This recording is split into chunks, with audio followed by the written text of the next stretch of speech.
प्यारे बच्चों, अगर आपको भी टॉपर बनना 2025 के अंदर, तो आपको ये रणनीति फॉलो करना पड़ेगा जो कि मैं आपको बता रहा हूँ। बिना मेहनत के बच्चों कुछ नहीं मिलने वाला है। वो जो कहते हैं ना संघर्ष ना तकलीफ तो खाक मजा है जीने में, ना संघर्ष ना तकलीफ तो खाक मजा है जीने में, बड़े बड़े तूफान भी थम जाते हैं जब आग लगी हो सीने में। अगर आप ठान लिए कि 2025 के अंदर हमें 95% स्कोर करना है, अपने भाई बहन से बेहतर करना है, तो आपको ये चीज़ें करनी पड़ेगी जो मैं आपको बताने वाला हूँ।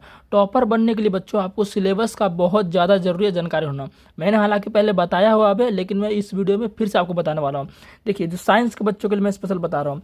देखिए, सिलेबस पहले जान लीजिए। अभी मैं बहुत चीज़ें आपको बताने वाला हूँ, प्लीज़ वीडियो को ध्यान से देखना। 5 मिनट के अंदर सारी चीज़ें मैं आपको बता देने वाला हूँ। फिर आपको कुछ भी फालतू नहीं देखना, वो फॉलो करते जाना। अभी आपको हमारे साथ साल भर रहना है, ठीक है ना। देखिए, फिजिक्स में टोटल कितना चैप्टर पढ़ना पड़ेगा? 15 चैप्टर। कितना? 15 चैप्टर। फिर मैं बात करूँ केमिस्ट्री में तो कितना? 16 चैप्टर। फिर बायोलॉजी में कितना? 15 चैप्टर। मैथ में कितना? 13 चैप्टर। इंग्लिश में कितना? ये देखिए, इंग्लिश में 42 चैप्टर है। अब बोलो सर इंग्लिश में इतना चैप्टर कैसे हो गया? तो इसमें प्रोज, पोइट्री और ग्रामर मिला के 42 चैप्टर पूरा है, समझ गए ना। हिंदी में बात करें तो 44 चैप्टर है। हिंदी में कितना है? 44 चैप्टर आपका है। तो ये सारे चैप्टर आपका है। अच्छा, किसी बच्चे का क्या रहता है? किसी बच्चे का रहता है फिजिक्स, केमिस्ट्री, बायो रहता है, मैथ नहीं रहता है। लेकिन इंग्लिश, हिंदी तो क्या कंपलसरी रहेगा। किसी बच्चे का फिजिक्स, केमिस्ट्री रहेगा, मैथ रहेगा, उसमें बायो नहीं रहेगा। तो अपने अनुसार आप जो है देख लेना, मैं सभी का अच्छे से बता दूंगा। तो मान चलिए इतना चैप्टर आपका टोटल अगर जोड़े तो 15 16 कितना? 31 31 15 कितना हो गया? 46 46 42 कितना हो गया? 46 42 88 और 88 44 अगर हम जोड़े तो कितना होगा? 88 44 8 4 12 8 4 12 13 132 चैप्टर हो गया, ठीक है ना। तो इतना चैप्टर, जिसका मैथ नहीं है उसको हम काउंट नहीं किए, ठीक है ना। आप उसको अनुसार काउंट, टोटल 132 चैप्टर आपको पढ़ना है। अब देखिए कुछ पॉइंट मैं आपको बता रहा हूँ। देखिए यहाँ पर देखिए, ये जो है क्या, बिहार बोर्ड इंटर परीक्षा 2025। देखिए, ये बहुत ज़्यादा इंपॉर्टेंट पॉइंट है। लक्ष्य हमारा क्या है? टॉपर बनना है, यानी कि 95% नंबर लाना है। तो क्या करना होगा, ये सारी बातें मैं आपको बताने वाला हूँ, ठीक है ना। आप वीडियो को ध्यान से देखना है। चैनल पर नया है तो सब्सक्राइब भी कर दीजिएगा, क्योंकि आपको पढ़ाने वाला हूँ। सबसे पहले देखिए, आपको क्या ठानना है? सिलेबस बच्चा जो है ना, आपको सिलेबस जो आपको है एट एनी कॉस्ट, किसी भी कीमत पर आपको नवंबर तक ख़त्म इसको करना। कब ख़त्म करना है? नवंबर तक आपको ख़त्म करना। क्योंकि बच्चे आपका एग्ज़ाम जो होता है, एग्ज़ाम जो आपका होता है ना, वो होता है आपका फरवरी में होता है। कब होता है? फरवरी में स्टार्ट हो जाता है। इसलिए आपको नवंबर तक किसी भी हालत में सिलेबस को ख़त्म करना है। अब चाहे आप जहाँ पढ़ते हैं, ऑनलाइन कोर्स लिए हुए किसी से या ऑफलाइन के टीचर से पढ़ते हैं, जैसे भी हो, मान चलिए कि कोचिंग में अगर स्लो पढ़ाई हो रहा है तो आप यूट्यूब से किसी से पढ़ के जल्दी से सिलेबस खत्म करते हैं। लेकिन नवंबर तक हर हाल में आपको खत्म करना है, ठीक है ना। फिर देखिए, नवंबर, दिसंबर और इधर जनवरी, ये 2 महीना जो बचता है ना, ये 2 महीना बचता है बच्चों, बहुत ज़्यादा घमासान, यानी क्रैश कोर्स टाइप का पढ़ना। क्रैश कोर्स टाइप का मतलब क्या? बहुत ज़्यादा घमासान तैयार कर रहे हैं। जो बुक है सबसे एकदम प्रीवियस से रट रहे हैं, क्वेश्चन, ऑब्जेक्टिव और सब्जेक्टिव सब प्रैक्टिस कर रहे हैं। तो ये 2 महीनों क्या रहता है? महा रिविजन रहता है। क्या रहता है? महा रिविजन, जिसको हम क्रैश कोर्स बोलते हैं। तो आप जो है नवंबर तक किसी भी हालत में ख़त्म कर लीजिएगा कोर्स, ठीक है ना। चलिए, अब मैं आपको बता रहा हूँ कि कैसे आपको पढ़ना है। जैसे मान चलिए कितना घंटा अभी से आपको पढ़ना। जैसे मान पहले फिजिक्स हम ले लेते हैं। क्या ले लेते हैं? फिजिक्स वाला चैप्टर ले लेते हैं। फिजिक्स आपको फिर बात कर लेते हैं। केमिस्ट्री सारा हम लिख लेते हैं, फिजिक्स, केमिस्ट्री। चलिए, बायोलॉजी हटा के मैथ ले लेते हैं। तो कोई बात नहीं, जिसका बायोलॉजी है तो वो बायोलॉजी मन में सोच लेना। और इधर हो गया इंग्लिश, इधर क्या हो गया आपका? इंग्लिश, और इधर आपका हो गया हिंदी, ठीक है ना।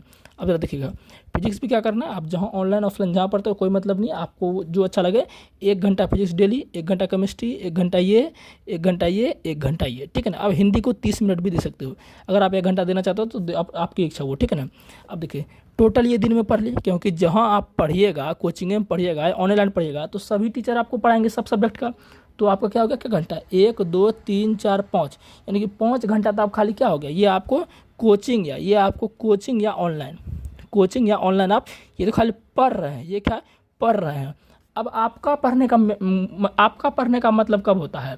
ये पढ़ने का मतलब आपका नहीं हुआ, ये तो टीचर आपको पढ़ा है ना। आपका पढ़ने का मतलब हो गया सेल्फ स्टडी। क्या हो गया? Self study. खाली ये पढ़ने से कुछ नहीं होगा कि 5 घंटा पढ़ रहे हैं, चलो डेली सिलेबस खत्म हो जाए, नहीं। ये 5 घंटा हो गया।